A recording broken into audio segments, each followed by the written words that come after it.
This is the first in the series of lectures for the Nunez History Lecture Series. I'm Bill Highland. I'm the historian of St. Bernard Parish, and it's my pleasure and privilege to be here tonight with all of you and to support Nunez Community College. Unfortunately, Catherine Lemoyne cannot be with us tonight, and of course, Chancellor Tinney is also very busy.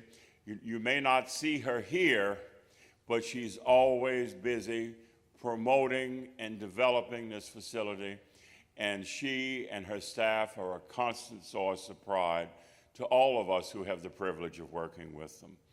We also tonight have representatives of the Daughters of the American Revolution. We have Kristen Elliott, and we have Hattie McElroy.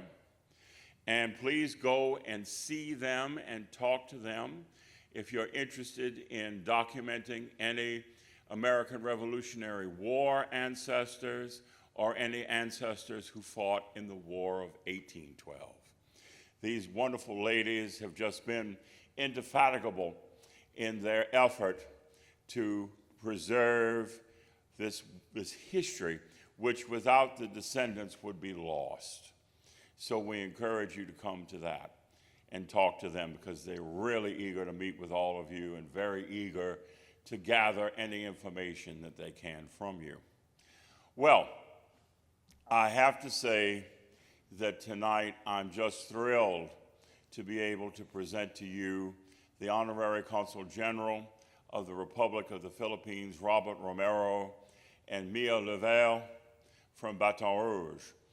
Mia and Robert and the Philippine Louisiana Heritage Society. We also have Prospero Dalistan, Lee Dalistan. We have Lita Romero, the wife of our Consul General. They're all here working daily to plan and to bring to fruition the Fiesta Filipina. This will be the first Philippine festival I'm aware of in the history of Louisiana. You know, it's a great, rare privilege that we have in our history that St. Bernard Parish and Louisiana are the site of the oldest Philippine settlement in the United States, Saint-Malo in Lake Borgne. And so anyway, I could go on and on and on, and I'm not going to do that. So at this point, I'm going to call on my dear friend, the Honorary Consul General of the Republic of the Philippines, Robert Romero, and also Mia Levert to come to the stage. And Robert will bring greetings from the Republic of the Philippines and talk about some of his vision. And then Mia is just such a grand young lady, energetic, knowledgeable about the cultura filipina, the culture of the Philippines, la cocina filipina, the cuisine of the Philippines. It's just fantastic, and she brings all this great positive energy to everything that she does. So if you all will please come up.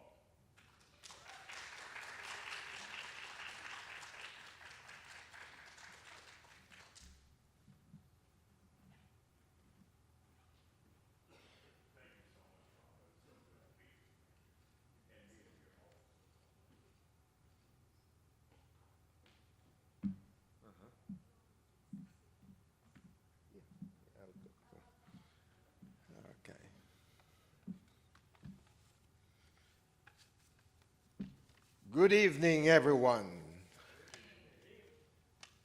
It's such a fantastic evening that we're all gathered, that we can share with you what's coming up in the next few weeks.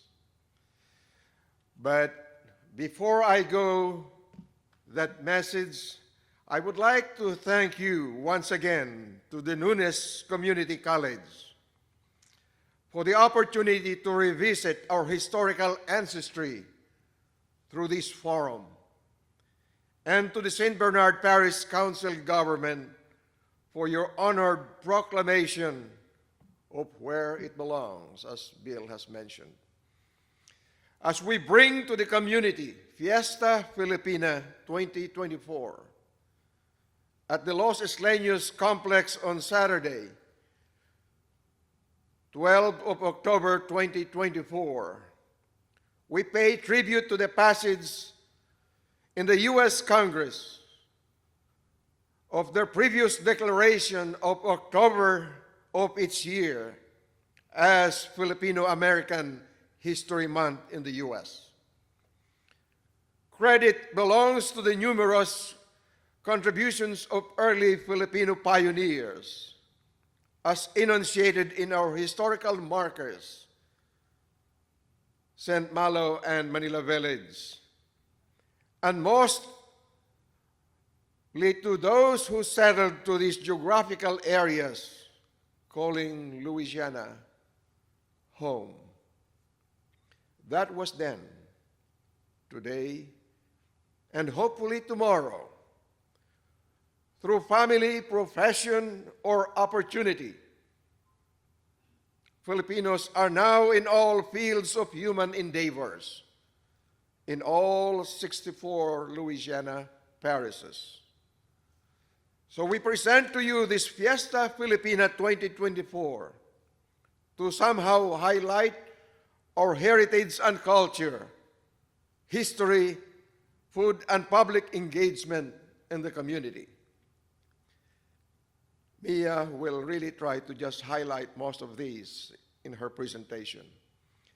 But let me first share with you a brief background information about the Philippines. The Philippines is a maritime country based on an archipelagic doctrine of government. It is the oldest democratic republic in Asia. It consists of 7,641 islands and islets, which are divided into 3 geographical regions. Luzon, the largest, containing the capital city of Manila, Visayas, and Mindanao. The Philippines has a land area of approximately 300,000 square kilometers, 115,000 square miles, which makes it about the same size as Italy or the state of Arizona in the USA. Its topography is varied and includes vast arable lands, mountainous regions, a coastline extending to more than 18,000 kilometers, and around 60 natural harbors. The country is home to the world's longest underground river, the Puerto Princesa Subterranean National Park, which is a UNESCO World Heritage Site and one of the new 7 wonders of nature. The Chocolate Hills in Bohol are a geological formation of over 1,200 hills that turn brown during the dry season, resembling chocolate kisses. The Philippines is the world's leading producer of coconuts, producing over 15 million tons of coconut annually, which is used in various industries, including food, cosmetics, and agriculture. The country's climate is tropical, with average temperature varying from 75 degrees to 87 degrees Fahrenheit, that is 24 to 31 degrees centigrade. The only thing warmer than the weather are its people. Manila, the capital city, is one of the most densely populated cities in the world and the center of government, commerce, and culture. And the Philippines became known to the Western world when the Portuguese explorer Ferdinand Magellan discovered it in 1521 for Spanish royalty. However, its relation with neighboring countries, particularly China, date back to the 9th century. The Chinese influence on the Philippines was mainly economic, and even today, Chinese businessmen continue to have a prominent role in Philippine business. And Spain colonized the Philippines in the late 16th century and ruled the country for more than 300 years. During this period, the galleon trade, the Manila to Acapulco, flourished. Most of the galleon ships were built in Cavite, Philippines, by skilled Filipino craftsmen. The port of Cavite was then regarded as the port of Manila during the Manila-Acapulco trade. That is from 1565 to 1815. So most of the galleon trade vessels are manned by Filipinos and sailed every July to Acapulco, Mexico, while another ship sailed from Acapulco to Cavite. So as you can see, how the early Filipinos got settled here was because of the galleon trade. Spanish influence over the Philippines was mainly political and religious. The Spanish influence is most visible today, with 81% of the country's over 110 million population remaining Catholic. And the Philippines proclaimed its independence from Spain on June 12, 1898 in Kawit, Cavite under the first president, Emilio Aguinaldo. But the United States acquired the Philippines from Spain in 1898 through the Treaty of Paris and ruled for 48 years. And so the Americans introduced a system of free education which emphasized democratic applications of laws and principles. And the Philippines gained its independence from the United States on July 4, 1946, adopting the presidential system, then with a combination of presidential and parliamentary system in place. Filipinos value education highly and consider it a vehicle for improved social status. And the Filipino culture has assimilated Asian, Spanish, and American influences as it evolved. And the Philippines is known for its hospitality and strong family ties, with extended families often living together in one household. Filipino cuisine is a blend of indigenous, Malay, Spanish, Chinese, and American influences, featuring dishes such as adobo, marinated meat in vinegar and soy sauce, sinigang, sour soup, and lechon, roast pig. Most of these will be on display and also ready for somebody's tasting at the Fiesta Filipina on October 12. Filipinos are also a versatile and talented people, as evidenced by their music and arts. Filipino martial arts, such as arnis and eskrima, are traditional martial arts that emphasize weapon-based fighting techniques and self-defense. These two will be on demonstration and presentation at the Fiesta Filipina. But other than that, the monetary unit in the Philippines is still the Philippine peso, and it floats in relation to foreign currency. So we hope that as the years progress, we will remain partners in sharing our cultural and historical ties based on our shared values and ideals. That, my friend, is a synopsis and a little briefer for what the Philippines has to offer, aside from the other things and the food and culture. So if Mia wants to just share her presentation, and thank you very much for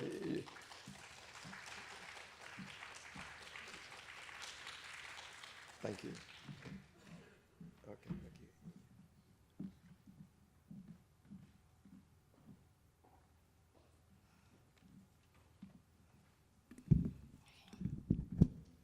Hello, good evening. Hi, I'm Mia Levert, Estolano Levert. Okay, I am gonna piggyback on a lot of stuff that the consul mentioned today.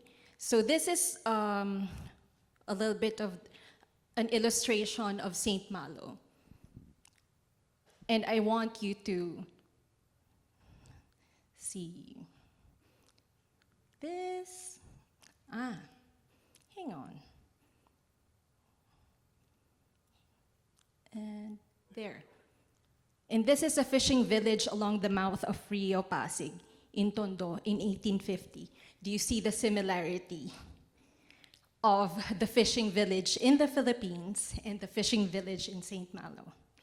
This is also in St. Malo, or no, this is Manila Village in Jean Lafitte, and this is a contemporary fishing village in the Philippines, probably in the 90s or early 2000. So just to give you like an overview on how, how are they able to build those stilts on marshes, etc. So there really is a lot of similarity between the Philippines and, or the Manila men and the Philippines. Okay, so this is a taste of the Philippines, and I'm gonna tell stories of our culture through food, because it's more relatable. Everybody can talk about food. We can talk about adobo for 5 hours. We can talk about your gumbo, etc. And so, hello, I am Mia. I moved here 7 years ago. And when I went here, I met my husband while I was on vacation here. And then I ended up marrying him, Mr. Levert. But when I moved here, I realized that I took for granted the culture or the heritage that I have, and you don't realize that until you moved away, and you're like, and you're in a place where there is a significant amount of Filipinos, but not compared with California or New York. They have markets, Filipino markets, and here you have an Asian market, and you have to find, and so that led me to just go dig deeper into Filipino food. Also, there were a lot of questions, like my mom-in-law, she's a great cook, and she would say, Mia, we have the Holy Trinity. What is your Holy Trinity in the Philippines? And in my head, I'm like, what is the Holy Trinity? And so we'll get to that later. Okay, so that's just a brief introduction about me and how I got into food. Okay, all right. Where's the Philippines in the map? That's us over there, Southeast Asia. And we are surrounded by the South China Sea, Celebes Sea, and the Philippine Sea, Borneo, Indonesia, Australia, etc. As you can see, we are near the equator. It's very hot. We are in the Pacific Rim, and so we have a lot of earthquakes. We have a lot of volcanoes, and so even though it is detrimental to our culture, it also brings a lot of fertility with our soil. Okay, and this was fun for me. I just wanted to compare, like, how big is the Philippines compared to Louisiana? And so it's just like, oh, we're bigger than Louisiana, but we're a cluster of islands. And so, as the consul mentioned earlier, we are the 3 big major islands, as we call it. Luzon, which is the big island, and then the middle is Visayas, and then the southern part is Mindanao. Okay? And so, quick facts, this is also what the consul mentioned, 7,641,000 islands, and if I am not mistaken, only 30-40% is inhabited. Because at one point, there was a question in the Miss Universe, somebody, like the host asked, how many islands do you have in the Philippines? And then our representative said, high tide or low tide? Because obviously it varies, right? And so our name came from Felipe II, the king of Spain. We are about 115 million in population. And we have 2 seasons, the wet and dry season. Or sometimes I would just say, you know, we have summer all year round, and then sometimes it rains. And again, I mentioned we're in the Pacific Ring of Fire. Manila is the capital city. And because we are archipelagic, we have 183 living languages. And we'll get into that a little bit later. And so this is, like, how do I tell, I was thinking, how do I tell our food, how it tastes like? And it's hard to tell a story or the flavor profile of Filipino food without knowing a little bit of history. And I warn you, this is generalized, okay? We're not gonna go dig deep into 500 years of history in 20 minutes. But yeah, so prehistoric, recently, there was, you know, Calauman, which is the earliest dug up bone in the Austronesian area, and it was found in the Philippines. And then we'll talk about the pre-colonial area, because we were not Philippines back then, of course. But we were different kingdoms, different sultanates, and there are 4 general kingdoms or states, as if it will make you understand better. And so there would be like the pagan or the animists, who are nature worshippers. They believe in the spirituality of nature. You know, they have a god for rice, god for the trees, gods for etc. And then we have the Sinified states, which has an influence of the Chinese influence.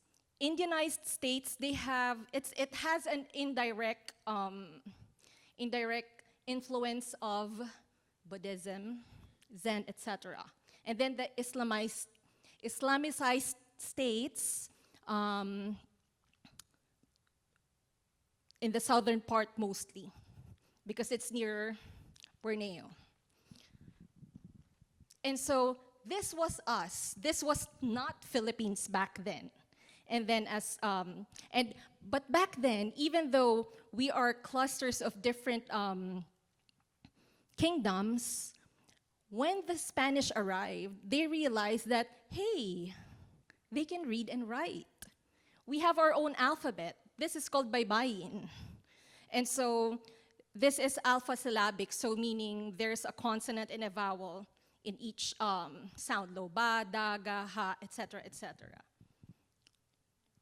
And in fact, when the Spanish came in, they learned the baybayin, and they translated this is a Latin Tagalog version of Hail Mary, which is Ave Maria, Abaginong Maria, napupuno ka ng grasya, etc., etc. So it's a Tagalog/Latin version of the Ave Maria.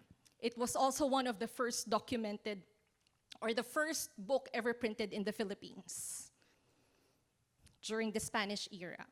I just had to jump back and forth sometimes with some of the Spanish references, because they documented a lot of stuff when they came to the Philippines, Spanish, Portuguese.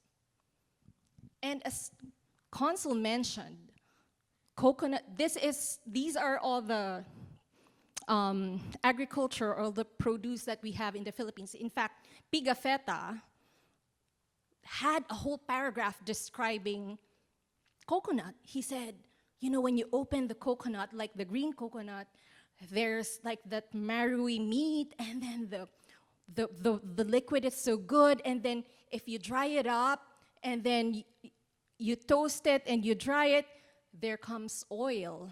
And then, so it's just a magnificent, we call it the tree of life also in the Philippines, because 2 trees can feed a whole family for the entire year. We also have bananas. Oops, sorry. We have bananas, we have yams, we have taro. We eat the leaves of the taro. We have the taro, we have the ginger, and This is ube, which is yam, which is the purple yam. This is endemic to the Philippines. And then we have the rice. This is a staple. And when I mean a staple, nobody can eat anything without rice. You can eat everything with rice. You must eat everything with rice, okay? And this was recently debunked because it was told that, you know, the rice terraces in the Cordillera up north where the mountains are, it was said that, you know, it has been built for 2,000 years. But apparently, you know, recent studies said that in 1650s, this was built so that the Spanish will not conquer the people in the highlands, like the indigents. And this is what I was talking about also, like adobo. Adobo, okay, the story of adobo, this is a pre-colonial dish. And I'm sure you've heard that there's adobo in Mexico, etc., etc. So what happened was, the Portuguese came and said, "Ooh, what are you cooking?" "Oh, I'm stewing meat in vinegar with spices." And then the Spanish friar, who's also the one who documents, he said, "Oh, it's like our adobo." And so now he calls it adobo de los natividades, which is adobo of the natives. And at that time, we didn't have soy sauce with our adobo. Adobo is just vinegar and spices and your protein. And your protein varies. It could be wild boar, it could be seafood, which is octopus or squid, it could be chicken. And so that's pretty much pre-colonial. Let's move on to the Spanish period where they brought in Christianity. And again, the consul also mentioned the Manila-Acapulco trade. And then a little bit on the Great Britain occupation, the Philippine Revolution, and the Spanish-American War. And so Christianity was brought to the Philippines because of Felipe II and the Pope. They had a pact. Hey, if you're gonna colonize, make sure you turn them into Catholics. And so that was a real big push, you know. And when I was talking about the rice terraces, these are some of the indigents that were not conquered by the Spanish. They retained their culture, the way they dress, and this is up north. This is in Kalinga, up north. Oops. And in fact, she was one of the oldest cover of Philippine Vogue. She is a mambabatok. A batok means to tap. Okay, and so she's a tattoo artist. And she taps using bamboo and the thorn of either a pomelo or calamansi, which is a Filipino lime. And then the ink is charcoal with water. And it's really very, quote unquote, rustic, very gritty. But they retained this tradition, they retained the way they wore their clothes. And then this is a Tiboli native. This is one of the indigents down south. By the way, you will be seeing a lot of these costumes during the Filipino fiesta, okay? And so, so these are a couple of indigents. And one of their traditions is the tinalak weave. And so the tinalak weave is made of abaca fiber, and abaca is from the banana family. And so they have a lot of, it's a long process, it's a lengthy process. In fact, this is one of the geographical indicated products in the Philippines. It's protected right now because there's a lot of, you know, imitations, but this is protected right now. And the weaves is used in a lot of their rituals. And now this is what we call the Filipiniana attire, which is Spanish influence. In fact, I'm wearing the barong, which is a male version, but now that it's modern, you know, we kind of just molded it into the feminine curves. But this is like the barot saya or the blouse and skirt, and you will see a lot of Filipinos donned in their Filipino outfit. We will in fact have a fashion presentation of the different attires of the Filipinos on that day. So we hope you could be there. So this is just, just so you have an idea of what you're gonna look forward to on October 12. Mark your calendars, October 12. And so this is the route of the Manila-Acapulco trade. And again, as the consul mentioned, this is the route why the Manila men came to Louisiana. And it ended in 1815 because of the Mexican War. So what happened during the Acapulco trade, and how did it affect the food in the Philippines too? So it's called the China ship when they get to Mexico because it brings the Chinese goods. And what do they have? They have porcelain, jewelry, tapestries, ivory, precious stones, spices, etc. Because spice is really a big deal at that time. And the new American silver was valuable. And so that was what they really wanted. And so on the other end, this is what we got with that Acapulco trade. We started growing these stuff. We didn't have tomatoes in the Philippines until the Acapulco trade. So we got a lot of this stuff, the anato or achuete, avocado, cacao, pineapple, etc., capsicum varieties, the chili, etc. And so that really affected a lot of our food landscape in the Philippines. In fact, this is one of I will be talking a lot about adobo because we love adobo. This is the unofficial Filipino dish in the Philippines. And like your gumbo, somebody will say, I have the best adobo recipe. Or my grandmother has the best adobo recipe. It's unbeatable. Or I'm not gonna share you my adobo recipe because I have secrets. And this is one of the printed recipes in 1918, adobo de pollo. And remember when I told you that the first adobo didn't have anything except for vinegar and spices? This recipe has a printed one, and it has achuete, which turns something red. It gives that reddish orange color. And so now we have adobong pula. Pula means red in the Philippines. In fact, we have I like to call it different colors of adobo. We have adobong puti, which is the white adobo. It does not have anything except vinegar and the spices. We have adobong pula, the red adobo, which has the achuete or the anato seeds. Sometimes we would like to call adobo black because it has the soy sauce. And this is the most popular adobo. Have you tried the Filipino adobo? And that's what comes to mind. The one with soy sauce, vinegar, garlic, bay leaf, peppercorns. And then we also have adobong dilaw, which has the turmeric. And so we have different types of adobo. And then it does not stop there. We have vegetables. We have banana blossoms. We have long beans. So there's really, and you could, in fact, there's a book just about adobo. And then you have seafood too. Okay. And then this is not popular, and not a lot of Filipinos are aware of this. The Great Britain occupation happened 1762, 1764. It was because of the 7-Year War. So we were affected by it. Okay, the Filipinos were affected by it. And I wanted to touch on this. This dish is called kare-kare. And it sounds like curry. And so at one point, the takeover of Manila of the Dutch brought a significant migration of East Indians.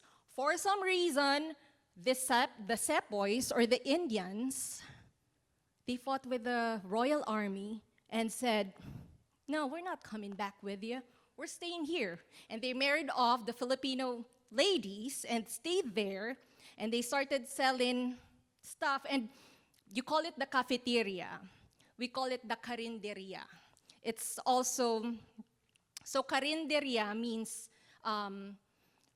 it's from the word kare or curry. And carinderia is actually, okay, let me explain this.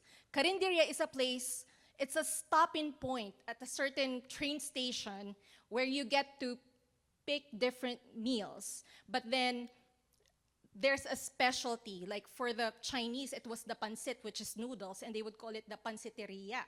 So it's like the pancit house. And so karinderia, it's like the curry house. But then it evolved into a general term, meaning, it's just a place where we could just purchase different types of stuff. Food most especially, because it's like a stopover with trains, etc., etc. And so I just wanted to point that one out. And then the American period. Okay, just a quick historical lineup. So when the Suez Canal opened in 1869, there were a lot of books that the Filipinos started reading. And then that's when they realized, oh, we're not free. That's, you don't realize you're free until you started going out of the country or reading books about, freedom. And so when the Suez Canal opened, there was a sludge of books that the Filipinos were able to learn about the other countries. And so that's when the Philippine Revolution happened, and then the Spanish-American War happened, and then the consul said, the Treaty of Paris, and then there's the Philippine-American War, and then we had the Philippine Commonwealth, and then they said, we'll give you 10 years, and we'll let you go. And then, but before that happened, the World War II happened. And so I want to show some of the food influences on that brief period that the Americans brought to the Philippines. So this is Insular Ice Plant, which is the first ice plant in the Philippines. Again, we are wet and dry. We don't have snow, we don't have anything. And so we had the first ice plant in 1902, and if I'm not mistaken, it stopped production in 1935. Also, this was one of the first structures, architectural structures built by the Americans in the Philippines. Silliman University is the first American institution of higher learning to be founded in Asia. And so the Americans brought formalized education in the Philippines. In fact, there are a lot of books, like home economic books even. This was when there are a lot of recipes printed out, home economic stuff, sewing, cleaning, etc. I just wanted to show you some of the ads because during this time and during the war, there was a barrage of canned goods in the Philippines. We love canned goods, PX goods as we call it. And this is because of the war. There's a lot there, if I'm not mistaken, it was the Red Cross who brought all of this canned goods.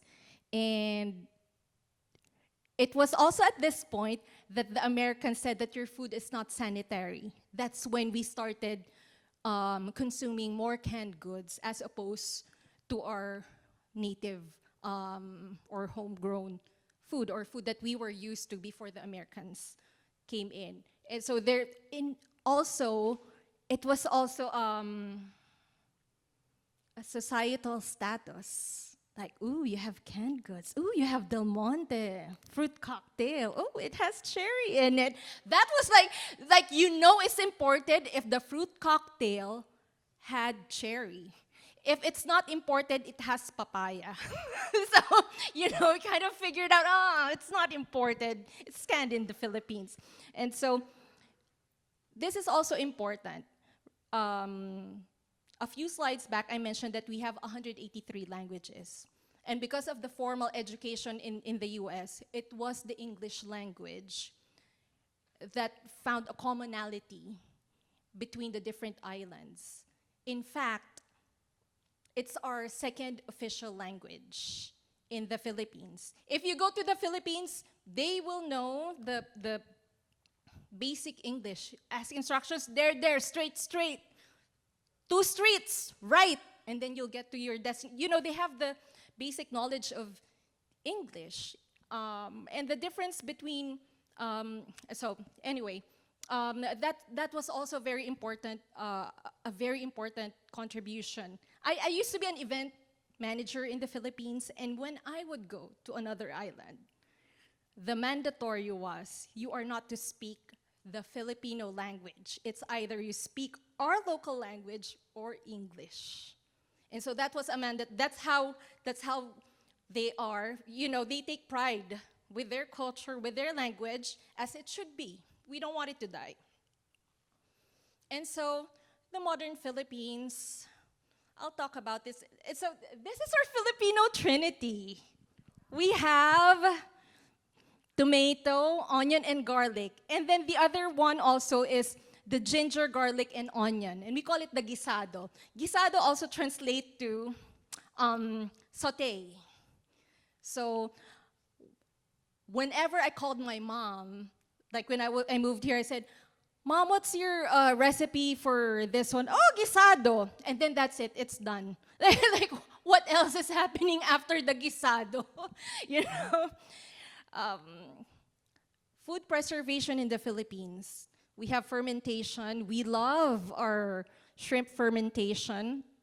We have our pickles or our relish, which is the achara, the dried shrimp, which is the hibe, and this is one of the influences that we brought here in St. Malo. And then we have the drying or smoked or sun-dried, which is the tapa, or this one is called etag up north. Oopsie. We also love our sausawan, or called dipping sauces or condiments. And this makes each dish personal, because you can adjust the sweetness or the tartness or the spiciness. You will find this common in a lot of Asian countries. We like our dipping sauces. And you will not take offense if somebody, hey, do you have, a dipping sauce? Because it's natural. It's like, yeah, what do you want? And typically it would be an acid and some sort of saltening agent. And saltening agent could be anything from salt or fermented shrimp, etc. And then the sweet, pre-colonially, the sweetness comes from honey. And then we had sugar cane, but it was not until later when the Spanish came in that the refining of sugar was practiced. And if you have not tried the banana ketchup, this is a favorite of ours. And then, okay, this is calamansi, which is our lemon, which is, it's always part of, you'll see every household will have their own calamansi tree. What do we eat? I told you we love rice. So typically, we would have rice, some sort of protein, and our dessert typically are fruits, whatever fruit is in season. It was eventually when we, learned how to bake, etc., etc. And so this is a sample. We have our breakfast, which is called almusal. And this is a champorado, which is chocolate-based, but I made this one. I made it with ube, which is the purple yam. So I made it, so this is sticky rice. And you will notice this in the flavor profile of the Filipinos. We like to put everything in one flavor. The sour, the salty, the sweet. And sometimes, if you like it, spice. We always want the full flavor. It's just satisfying. And then this is a tapsilog, again, rice. So tapsilog is a contraction of the word tapa, which means dried meat. And then si, which is for sinigang, which is sinangag, which means fried rice. Leftover rice, just cooked the next day, typically with garlic. And then log, which represents itlog, which is the egg. And so we love egg, protein, and rice. And so that's a typical breakfast. Yes! And then rice cakes. We will have some of these also on the day, on October 12. So this also rice cakes, and we also have pandesal, which translate to salted bread, which is not really salty, because it's really more, it's almost like a dinner roll, but it has like breadcrumbs. Okay. And then we have the almondigas. And in Spanish, they would pronounce it as albondigas, but in our version, I don't know what happened, but it's albondigas in our culture. In fact, we have a lot of similar dishes in the Spanish and the Philippines. Like, we have our own version of tamales. If the Mexicans have corn and their protein, we have rice flour, and then we have our protein, and typically with anato, and then it's wrapped, instead of corn husk, we wrap it in banana leaves. And so that's our version. And we have different versions of tamales per region. So it's also amazing to find that similarity. And then we have the beef nilaga, so again, we have breakfast, we have the AM snack, which is merienda, you have the lunch, and then you have merienda cena, which is the PM snack. And so these are all some of the stuff. And then you have the dinner. So like you, we also love food, and we love to eat. And so this is menudo, and this is, again, adobo. And so I just wanted to share some of the geographical indication. Recently, you know, the modern Philippines has started protecting a lot of our stuff. And some of the stuff is Batangas coffee. This is Liberica, and you'll get a taste of this. If you visit, we have a vendor who brings in coffee from the Philippines, and we love her because she trades fairly. So they have a community where they pay the farmers fairly, coffee makers. And then Davao, cacao, which is, and this is this is a chocolate, you know, this is award-winning globally. So it won awards in Paris. And then we have and this is Fight Me. Mangoes, we have the sweetest mangoes, and it's in Guimaras. We have the sweetest mangoes all over the world. It's the best. Guimaras is an island, so it's it's just in that one island. It's because of the volcanic activity in the Philippines that makes our mangoes really sweet. How we eat, we don't use the knife and fork. We use the spoon and fork because we like everything in one bite. So you get your meat, you get your rice and vegetable or whatever condiment you have and dipping sauce, and you put it in that spoon, and then you get the one perfect bite. And that's how we eat. We also eat, if you love your communal crawfish boil, this is ours. We have our kamayan. So it's eating, kamayan comes from the word kamay, so eating with the hands. And recently, I think it was in the 70s, when they started the budal fight. And so the soldiers, after their training, they would just line up in one long table, and they would just eat. And the thing is, you gotta, just eat as fast as you can and get as much as you can. And so that's why it's called a budal fight. But it's an array of, seafood, rice, etc., and fruit. And, okay, this one. You have your merletons. And your merletons are fancy.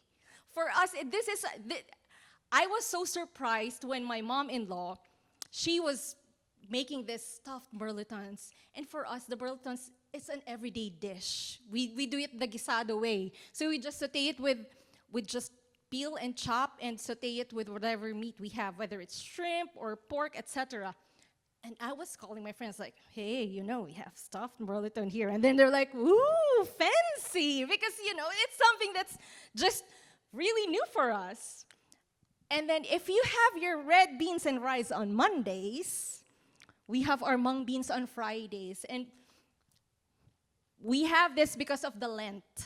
And so, during Lent, no meat, so you'll take the shrimp off and, or, depending on your practice, whatever your practice is, but typically no red meat. Seafood is accepted. Christmas in the Philippines, okay? It starts in the bear month, so we're already celebrating Christmas in the Philippines right now. We don't have Thanksgiving. Recently, we have been celebrating Halloween, but typically the Halloween or the All Saints Day, we would just go to the cemetery, and that's where we will party, because we will celebrate our loved ones who has long past.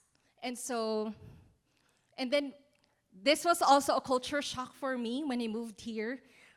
Noche Buena, which is the Christmas Eve, is the event, not the Christmas day. And so when when I was here, my first Christmas, I was calling my mom. I said, "Mom, my Noche Buena is squash soup from Costco." And she's just like, "No, why?" And then I didn't know that, it was the next day that Christmas dinner or lunch is celebrated. But for us in the Philippines, you have the Misa de Gallo, which is the midnight mass, and then you proceed to the Noche Buena. And so that's just how it is celebrated with us. And these are some of the fiestas that we have. And fiesta means it's really a celebration of your patron saint. And this is called pahiyas. And these are decorations. This is a grounded rice batter on leaf, and then, it's tinted with color. And during the Pahiyas festival, they would don this on all of their households. And this is a celebration for their patron saint, San Isidro de Labrador, for harvest, for the good harvest. He's San Isidor the laborer. Another thing is the sinulog, which is, this is Santo Niño, Nuestro de Santo Niño, which is baby Jesus. And the Spanish gifted this to the Cebuanos. And so it has always been celebrated. And sinulog means, sulog means the movement of water. And so it's a dance, it's a parade. It's 2 steps forward and then 1 step back. And then the ladies are all donned with beautiful costumes. And so it's a celebration of Santo Niño. And of course, we also have some celebrations that are not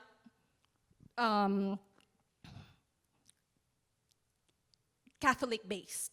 So we have the Lechon Fiesta. Lechon is roasted pig. To be specific, it's a suckling pig because it should be at a certain age. But it has been a general term now. You could say lechon chicken, etc., etc. And so we have the Lechon Festival. Oh, I swapped it. Sorry. This is the Bangus Festival, which is fish festival, a milk fish festival. And then this is the Lechon Festival. You'll also get to experience the lechon on October 12. When you come, not if you come, when you come. And so we'll have lechon there. And that's it. And this is our website. And so we're going to play a quick video for you for our invitation for the Fiesta Filipina. Set.